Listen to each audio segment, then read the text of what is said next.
welcome back. Today we present our first talk on delusions, specifically the mechanism of delusions. You know that we had a previous talk on hallucinations, auditory hallucinations, and we discovered that hallucinations are not an all or none phenomenon. Rather, they are distributed in the population. In other words, non-clinical populations, you and me and our neighbors can hear voices on occasion, and this propensity can be increased by proper training. Similarly, in the paper today, we will discover that the ability to form delusional thoughts is also distributed on a continuum in our population and not reserved exclusively for those who suffer from a psychotic illness such as schizophrenia or bipolar disorder with psychotic features. Now, if you stop and think about it, there are those who would say that delusional thinking is widespread in our culture, and in particular in America, in the US. Why is this? Because a large number of the population believes that we are created by God in one single day and that the earth was created 4,000 to 6,000 years ago. These beliefs are not shakeable by any scientific evidence. And if anything is a definition of a delusion, it is a false belief that cannot be dislodged by science or any other contrary information. Some would even say that the wholesale cultural phenomenon of a belief in a personal God that keeps track of what you do and will reward you accordingly in the afterlife is also a delusional phenomenon. In fact, Richard Dawkins wrote a book about this called The God Delusion. Now, we're not going to get into this at this time, although in the future we will study the natural phenomenon of religion, because religion is in every single ethnic group, in every single culture, in various forms and manifestations. And there are now a number of studies, both anthropological, psychological, and others, that attempt to understand man's propensity to form religious beliefs and try to understand what do these beliefs do for people. Now, we are back now to a much more mundane theme, namely delusional thought processes in you and me, in normal populations, and the mechanism, because it is rather mysterious how this can happen. If you form a belief and you're presented with all kinds of contrary evidence, you still hold on to the belief. We need a laser beam of light shining into the brain and psychological mechanism of delusion formation and maintenance that allow us to begin to unravel the processes that are involved in this phenomenon.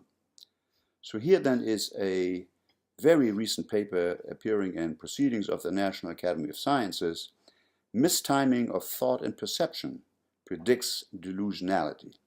An innocent appearing title. We will unpack this and you will understand what clever experiment was done here and how it relates to delusional thinking.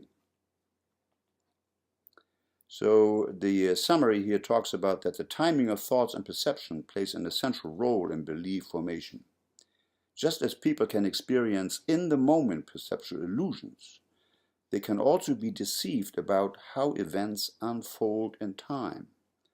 And in this paper, they consider a particular type of temporal distortion in which the apparent future influences of earlier events in conscious awareness might affect people's most fundamental beliefs about themselves and the world. Now, the methodology was really adopted from a previous paper which appeared from Yale University and authored in the lab or by the lab of Paul Bloom, and it used the so-called post-diction paradigm. Here are a couple of references that you can click on if you go to the presentation page and select the PDF files, and this will give you access to the original papers. So here then was the paper that appeared a couple of years back, written by Adam Beer and Paul Bloom from Yale. A simple task uncovers a post-dictive illusion of choice. So here is what they did. 25 people were identified in the Yale, New Haven area, and these folks with a mean age of 24 years were recruited to take part in a 30-minute study for a course credit, or $5 in compensation. So these are mostly Yale students, of course. And the participants were presented with a set of white circles on a screen and were asked to choose one special circle they thought that might change color in the future. After an experimentally manipulated delay, one of these circles turned red, and the participants indicated whether they had accurately predicted which circle would be the one to turn color, or whether they had chosen the wrong circle. So let me show you the setup in the next slide. So here you see the fixation point. People were asked to fixate in the center of the screen and then pick up one of these circles. This is my special circle in this particular iteration of the experiment, and then after a very short delay, this circle will turn red. Now, if you're honest about it, you would say, well, I chose a different circle, and I cannot say that I predicted which circle turned red. So there's a time lapse going on. There is the conscious experience of the white circle appearing and a circle turning red. But what happens is there is a delay in processing of the turning red circle. It takes a while for consciousness to catch up with the circle having turned red. It is a few milliseconds, maybe 100 or more, maybe 200, up to 200 milliseconds, and this shifts the assessment by the experimental subject into the past. There is a lack in consciousness, and this lack in consciousness then allows you to honestly feel that you have selected, that you have predicted the right circle all along. Of course, this is an illusion, and we are all prone to this particular illusion. So now you know there are 5 circles on the screen, so by random assessment there is a 25% chance, a 20% chance that you would pick the correct circle that turned red by random chance alone. So any prediction that you make, either accurate or inaccurate, will be in excess then of the 20% random cutoff criteria. And you can see as you decrease the latency between you selecting your particular special circle and the appearance, the emergence of the red target circle. If that latency is short, you can see that there is an increase in the guessing of, yes, I have identified the correct circle, up to more than 32 or 33%, which is a significant excess, of course, to the probability average expected of 20%. So then these 25 Yale students systematically overestimated the accuracy of their prediction of which circle would turn red. Now the experimenters did a follow-up experiment, but before we get to this, so the circle that was selected to change color on a given trial was of course random. Yet participants claimed to have predicted this impossible to predict event at levels that were well above chance. Crucially, this bias was primarily observed when the time available to make the prediction was short, a delay of roughly 250 milliseconds or less. So this then suggests that the effect was driven by unconscious processing of a red circle while the decision was still in progress, rather than a general response bias of motivation to make an accurate prediction, which could be observed after any amount of elapsed time. So the experimenter then threw in a second similar version of the experiment shown in the next slide. So in this case here, you fixate again on the cross, and you have two circles appearing, one blue and one green. So you now can choose your special circle again. Let's say you choose to identify with the green circle. After some period of delay, another circle will appear in the center of the screen, namely this one.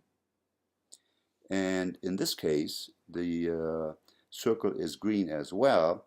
And so the judgment is, did you predict the appearance of this green circle after a delay? And in the next slide, you see the result, which is quite similar.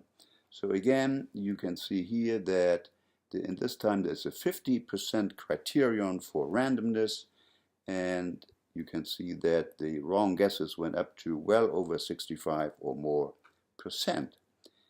Now this can be fitted to a logistics regression, a model, a mathematical model, which captures the components of the decision making in a formula. And the idealized result of this equation is here, and you can see that the data fit the equation reasonably well. So this was where things stood in about 2016 or so when this work was published. There's another interesting interpretation of this data, namely alluding to the issue of free will. What freedom do we have in deciding what we see, perceive, or judge in this vague interval period of 200 or so milliseconds when the brain apparently does what it wants to do and then presents you with a result that you then identify or post-dict with, stating that, oh yes, I've known this all along. To predict the future and to predict the past, to post-dict the past, are very important functions, of course. When we predict the future and we see the result, we are immediately given feedback about the accuracy of our prediction. When we post-dict the past, we have the opportunity to assume that we already knew all along, although we had no way of knowing. In the next slide, we now go to the key paper here. A non-clinical sample was recruited. Now we are now in the Amazon Mechanical Turk world, and now the sample size went from 25 subjects to 1,013. So this, of course, allows for much more statistical power and confidence in the kind of result that we get. In the next slide, you see the description of the authors as to what they were after. So they say that people frequently confuse a feeling of anticipation of an event with a mere observation that an event has already occurred.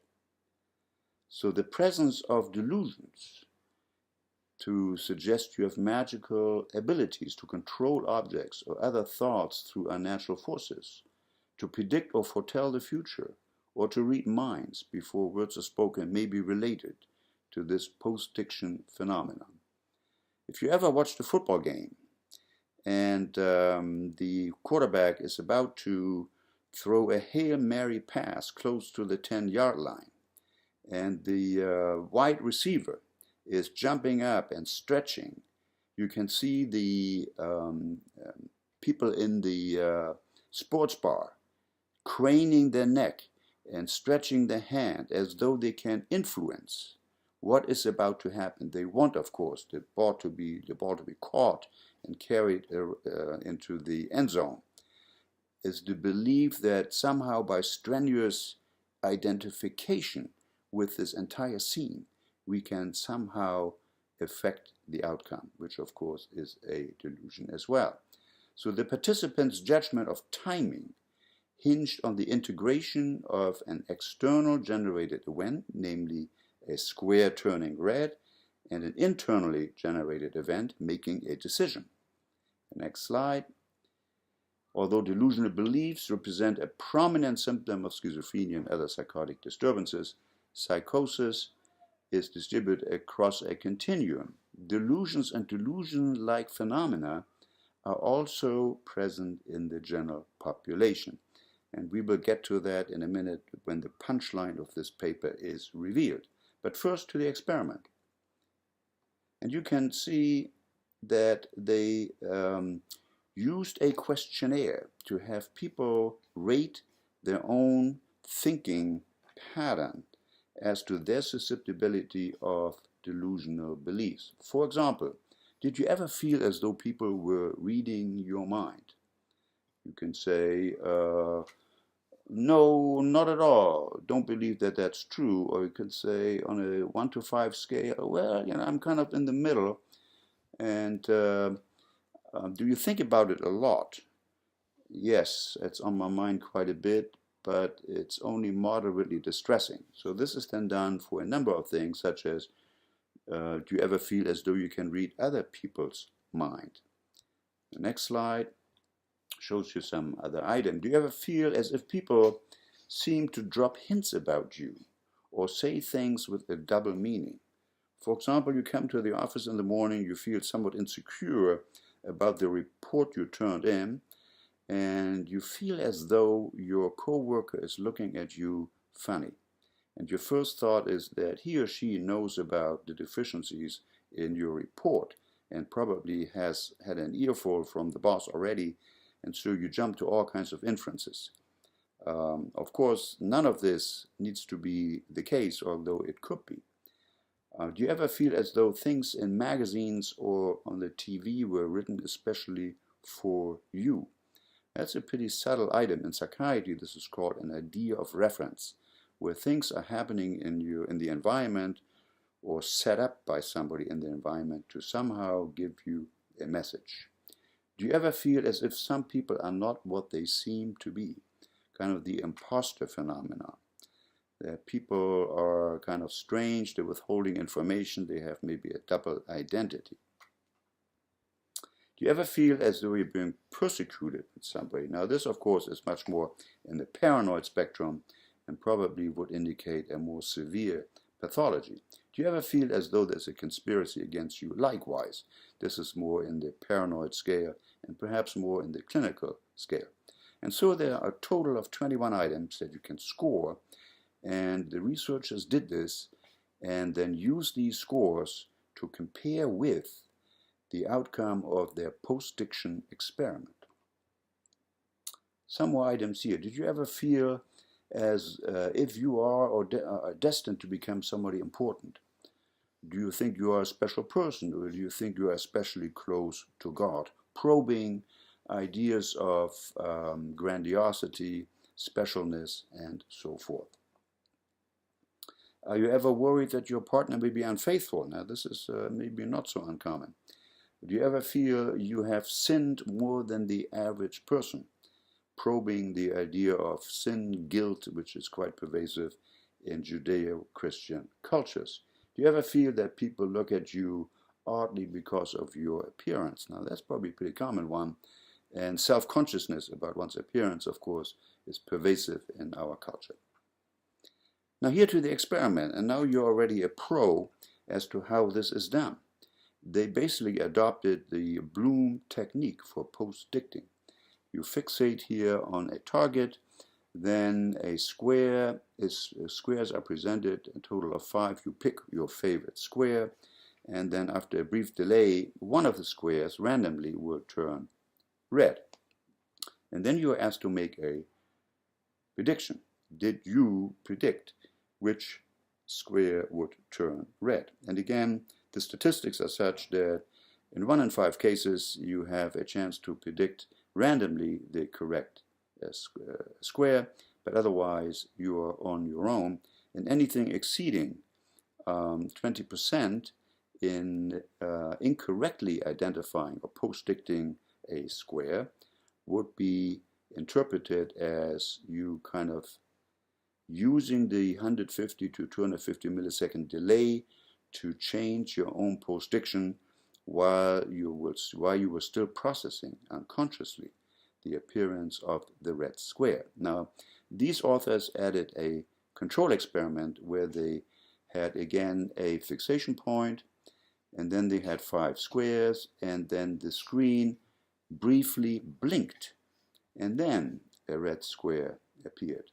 Now, you were not asked to make a prediction as to which square occurred, but rather you were asked to whether they thought that the red square or the blink occurred first or second. In other words, probing attention mechanisms, engagement in the task, and so forth. So there is then a separation between the cognitive idea of post-diction and the idea of paying attention and following the experiment. So now here is the result. And you can see that again, for short delays, you see a budding axis here of the prediction of, yes, I identified the red square before it even occurred correctly. And so here, this is a function of delay, of course. The longer the delay is, the more truthful and accurately you can say, no, I really didn't get it, or I didn't have enough time to do this. So essentially replicating the finding of Bloom at Yale. In the next slide, you can see when you separate the groups by propensity to have delusional type beliefs by the 21-item rating scale, low and high delusionality, you can see that these two groups differ very significantly in their probability of predicting having identified the correct red square, even though it was just a random guessing. So low delusionality is down here and high delusionality is up here. So there is then a relationship which also was mathematically modeled and found to be highly significant at the 10 to the minus 6 p-value. This relationship is very tight. So what we have now is a very laser-like probe into a cognitive mechanism, namely a post-diction capability. And if you rate high on this post-diction propensity, believing that you had made a correct prediction where in fact you couldn't have or you did not, correlates significantly with psychological traits of having odd or unusual or delusional type beliefs. Now, you are not in a clinical population, you have not been diagnosed with a psychiatric illness. You're just on a continuum, just like you can be on a continuum for the experience of auditory hallucinations as we discussed in our previous talk. So then, this work uncovers then a robust relationship between people's tendency to over-ascribe predictive ability to themselves and to exhibit delusion-like ideation and experiences. The present study then provides further demonstration of how low-level features of the mind connect up with people's most fundamental beliefs about reality. The key again is a low-level feature of the mind as a probe, and by some magic reason, this low-level feature indicates a powerful connection with the propensity for delusional thought process. Now this, of course, is not the end of the story in what we know about delusions. And in further talks, we will investigate the effect of the predictive brain or the Bayesian mechanism of inference in the formation and maintenance of delusions and the biochemical or brain circuit mechanisms that may be involved in the formation and in the maintenance of delusional beliefs. Thank you much for your attention. We'll see you soon again for a talk here at Behavioral Health 2000.